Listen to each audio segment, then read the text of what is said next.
A Harley-Davidson roars down an empty highway. The deep growl of the engine echoes in the silence. A lone rider, clad in leather, grips the handlebars.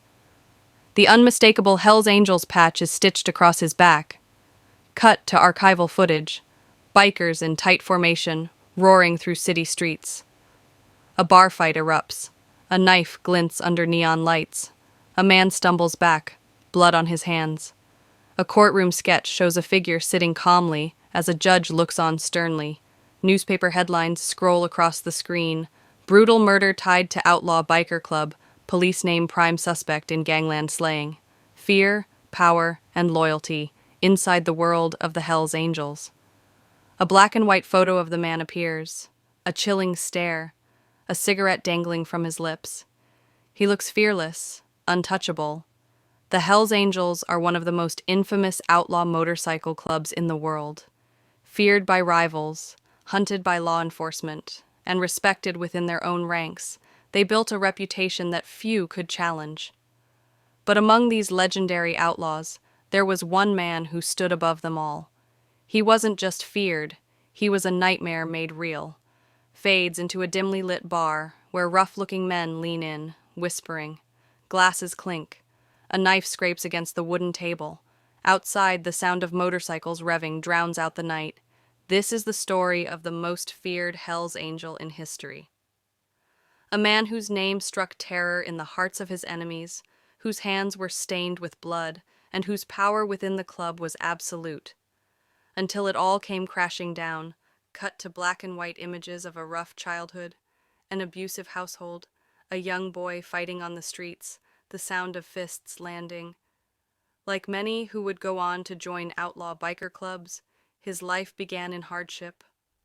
Born into a world of violence, he learned early on that power belonged to those willing to take it. Quick shots of prison bars slamming shut, a teenager in a courtroom, a juvenile detention center. Then, a young man, standing by a motorcycle, lighting a cigarette, a leather jacket over his shoulders. By his late teens, he was already running with dangerous crowds. Fights, theft, weapons charges. It was only a matter of time before he found his true calling. And in the Hells Angels, he found exactly what he had been searching for. A brotherhood that lived by its own rules, where fear was a currency and respect was earned through blood. Images of biker initiations, riding through deserts, drinking in smoky clubhouses, taking part in violent brawls, seen. A nighttime parking lot outside a dive bar. A group of bikers huddle together, talking in hushed tones. A rival gang member exits the bar. A shadow moves. A knife flashes. A body drops. The screen cuts to black. Violence was second nature to him. He didn't just fight. He made examples of people. Rivals who crossed him disappeared. Those who spoke against him found themselves running for their lives. Flashes of blood-stained pavement. Police reports, mugshots. Former FBI agent, interview clip. He had a way of dealing with problems that left no room for negotiation. If he wanted you gone, you were gone. And the worst part? No one ever testified against him because they knew what would happen if they did. Inside a dark clubhouse, a biker sits at a table, cigarette smoke curling in the air. A gun rests beside him. The sound of laughter echoes from the other room as others celebrate, but he remains quiet, deep in thought. But it wasn't just brute force that made him dangerous. It was his mind. He was calculating, always a step ahead. Every move was planned, every hit carefully orchestrated, footage of a rival gang's clubhouse in flames. Police and firefighters struggle to control the fire. A man watches from the distance, helmet on, engine idling. Then he disappears into the night. A stack of cash is pushed across a table. A deal is made, a handshake, trust sealed in silence.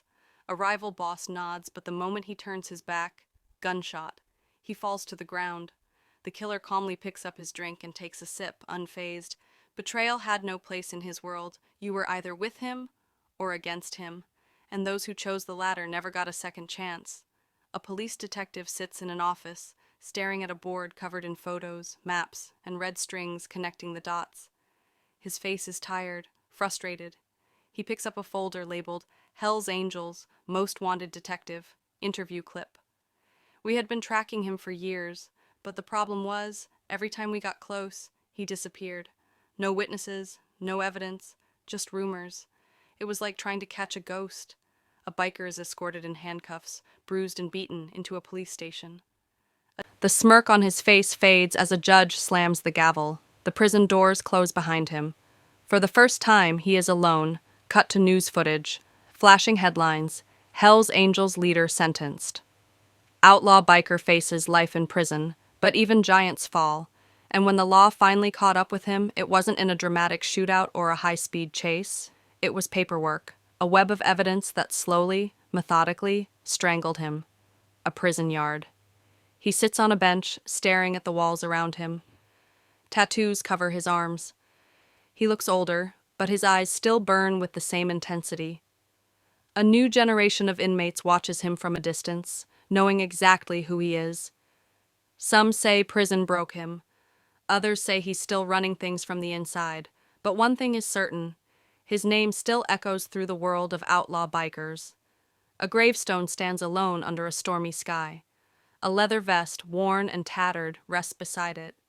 A single red rose lies on top, a king among outlaws, a man who lived by his own rules. His road ended, but his legend never will. The road stretches endlessly into the horizon. The lone rider disappears into the night, his engine's roar fading into the distance, but never truly gone.